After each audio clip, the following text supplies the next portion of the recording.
kalugit, kamusta pong lahat? Meron pa tayong customer yung kuko ni Mother mga kalugit. Is na fungus na siya dito mga kalugit sa loob. So kailangan natin siya mga kalugit i-cut dito mga kalugit, i-overcut natin para matanggal po yung namatay niyang kuko. So mga kalugit, punta na kayo sa Sherwin Ladrido Salon. Phase 1, Block 56, Lot 6, Dica Homes, Mintal, Davao City Street ng mga kalugit sa Gardo. Start na po tayo.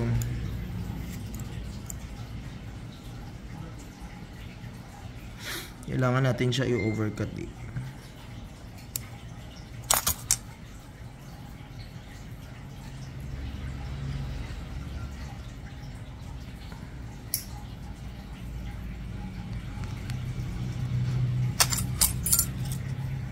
Sakit, Mother. Once may ganito mga kalugit, kailangan mo siya i-overcut. Sige.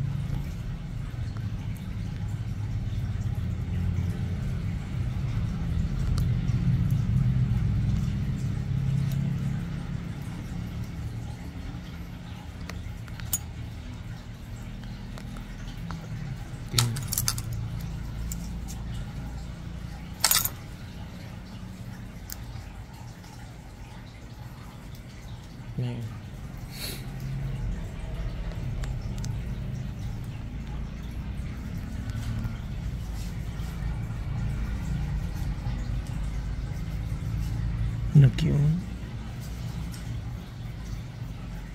Ayan.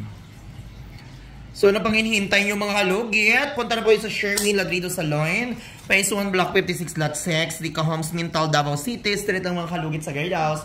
Huwag nyo po kalimutan lagi mga kalugit. I-follow nyo po ang aking Facebook page, Mr. Ingron Davao City, at ang aking YouTube channel. Paki-follow din nyo at ipaki-share po ang ating mga vlog mga kalugit. Sa mga gusto dyan mag-appointment, hindi po ako ka-cater ng mga may mga diabetic. Diyos ko.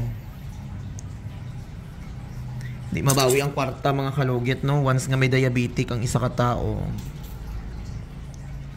Comment daw kamo mga langga, be. Kung ganito din ang kuko nyo.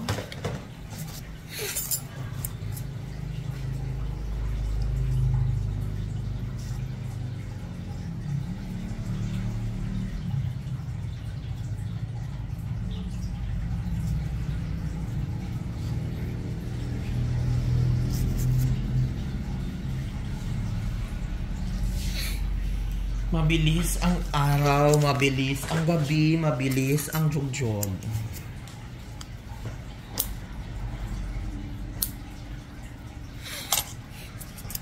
Mga kalugit, paki-follow po ang aking TikTok. Malapit na po tayo mag 700 doon. 700,000.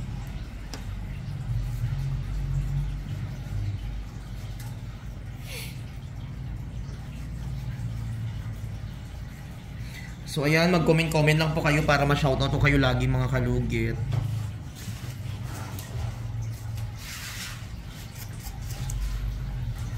Nagabok dyan, di mong kukudam, no?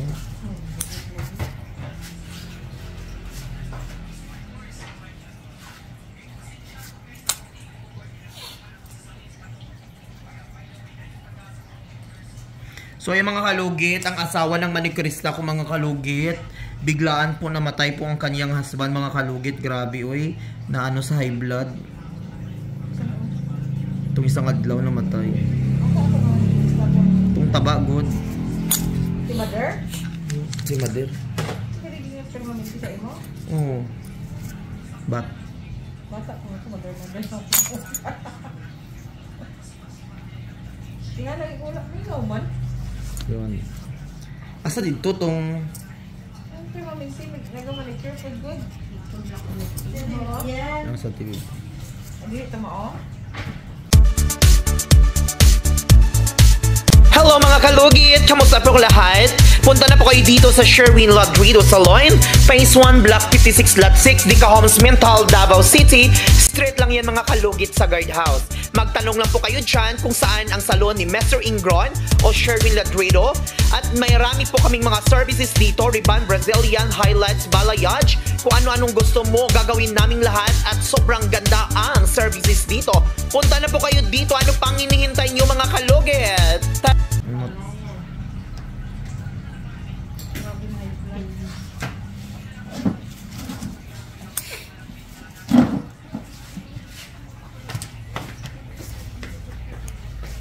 Taga-asa po siya, para galing ako. Iwasan ang May, orderin ko sa Satbang sa ano may base ang shawarma. Yung luto mo. Atong 150 good may nga daghan. Ano flavor ano tong sa 150? Pila ka bilog? shawarma. Oh, shawarma beef. Balik ka dayon na ayo pag order sa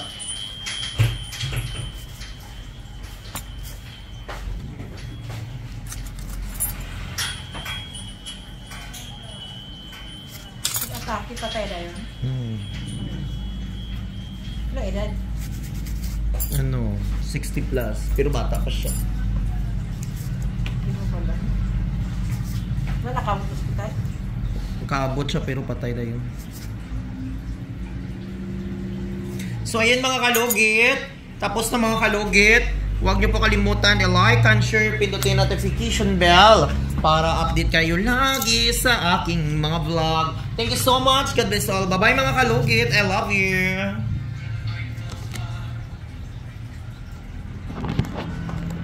Hi mga kalugit, kamusta po lahat? Nandito ako ngayon sa bagong bahay ko. Actually, may nakikita kayo na kunti pa lang ang mga gamit mga kalugit. Ayun, itutour ko kayo sa aking bahay mga kalugit. So ito ang aking sala, dito ang aking mga kalugit, ang aking sala mga kalugit. At dito lalagyan ng TV mga kalugit. Kung may mga bisita, ayan mga kalugit dito ko iupuin ang mga bisita. Ito naman ang dining table ko mga kalugit. Dito kami kumakain. At ito naman mga kalugit ang aking hugasan ng plato. Ayan mga kalugit. Kabinet ko at hindi pa nalagyan ng kabinet dito sa taas mga kalugit. I think mga next month mga kalugit. At ito ang mga ilaw ko mga kalugit. Ayan. Ito naman ang ko mga kalugit. Hindi pa ako nagbili ng ref mga kalugit dahil wala pang budget. Dito ko ilagay ang aking ref mga kalugit. At ito naman po ang inuna ko. Importante talaga mga kalugit. Once sa isang bahay, kailangan may lutuan po kayo mga kalugit. Ayan. So ayan, at least meron po tayong kailangan dito ang gasol. At dito tayo magluto ng mga chicken choy or lechon manok, no? So ayan. Dito naman tayo sa aking dito ko ilagay lahat ng aking mga mga plato. Ayan, halika dito lang. Ayan mga kalugit, ayan. Ito ang mga plato ko mga kalugit, ayan. Dito ko nilagay mga plato ko at ito ang aking ano tawag dito? Mahirap makipag-sosyal, hindi naman sosyal. Ano tawag dito mga kalugit? Comment po kayo kung ano ang tawag na dito yung may sarili akong kwarto yung yung mga tibo ay aking mga kainan. Dito yung mga lagyan ko mga groceries. So dito, ayan, atras girl. At ito naman mga kalugit, CR. Dito naman ang CR mga kalugit. Ito ang CR mga kalugit sa mga bisita. Ayan. Tapos dito naman ang kwarto mga kalugit. Ayan. Dito ang kwarto mga kalugit sa pasensya kasi dito natutulog yung pinsan ko. Dito ang kwarto naman mga kalugit sa kung sa akin kung may mga family ko. Ayan. Pakita ko naman sa inyo yung aking salon. So ayan mga kalugit, hindi pa tapos ang aking salon, hindi pa nalagyan ng mga mirror. Ito ang salon ko mga kalugit. So ayan, ito ang upuan. Nakabili na ako ng upuan mga kalugit. Ayan, ang ganda-ganda. Nakita mo ilaw sila. Ayan. So ayan mga kalugit. Ayan, ito naman ang pinto kalabasan sa ayan. Perfect mong kapal. At saka yan mga kalugit. Pak na pak mga kalugit, no? Diba? Ganda ng salon ko, ang laki-laki. At dito naman ako mga kalugit, mag-o-opera ng kuko. Ali. Dito, ang aking opisina, uoperahan ng kuko mga kalugit. May sarili akong room. Ayan. So, dito naman tayo mga kalugit. Mag-akyat tayo doon sa taas mga kalugit. Ipapakita ko sa inyo yung aking kwarto. Ayan.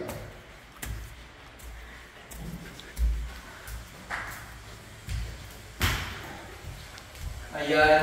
Dito naman tayo mga kalugit sa aking closet mga kalugit. Ayan. Kunti pa lang ang gamit. Ayan. Sa closet ko mga kalugit ito. Ito ang ano ko, alagyan ng mga damit mga kalugit. Kung meron akong shooting sa probinsyano, no? Kung may shooting na ako, chart. Ito ang alagyan ko ng mga damit. Oh, di ba perfect? Oh. So ayun. Alagyan ng mga damit. Okay. So ayan, ipasok ko kayo sa aking kwarto. Ito naman ang room ko. Actually, wala pa mga gamit. Dahan-dahan ko lang sa paano. Ayan, ito ang room ko. Ayan. Tapos ito naman, makikita naman siya dito mga kalugit. Ayan o. Oh, di ba? Perfect. Ayan. So dito naman, kung ako, lagyan ko ng TV dito. Dito ko ilagyan ang TV para dito ako manood. O di ba? Social. Ipakita mo ang aking chandelier, girl. Di ba? Perfect. Diba social? Picture ko. Ayan, social ako tingnan, no? Ayan, tingnan nyo. So, ayan, pakita ko sa inyo ang aking CR, mga kalugit, diba? Ang ganda, mga kalugit. Actually, palitan ko ito, mga kalugit. O ito, palitan ko pa ito. Temporary lang kasi minsan, dito ako natutulog, mga kalugit. So, ayan. Dito naman tayo sa aking CR. Ayan. So, ito ang CR ko, mga kalugit. Ayan, tingnan nyo. Oh, diba? Perfect na perfect mga kalugit. So, ayan, wala ko pa nalagyan ito ng glass dito. Lagyan ko kasi ito ng glass. At saka, ayan. Lagyan ko ng glass. At chocolate, at isa pa, hindi mawawala ang latiba mga kalugit kung meron kang client, no? Importante talaga itong latiba mga kalugit dahil kung meron kang client nito, at least may gagamitin ka. Di ba? Tanggal talaga yung ugahit, no? Oh, perfect. So, ayan. Dito naman CR. Laki ng CR ko mga kalugit, no? So, doon naman tayo.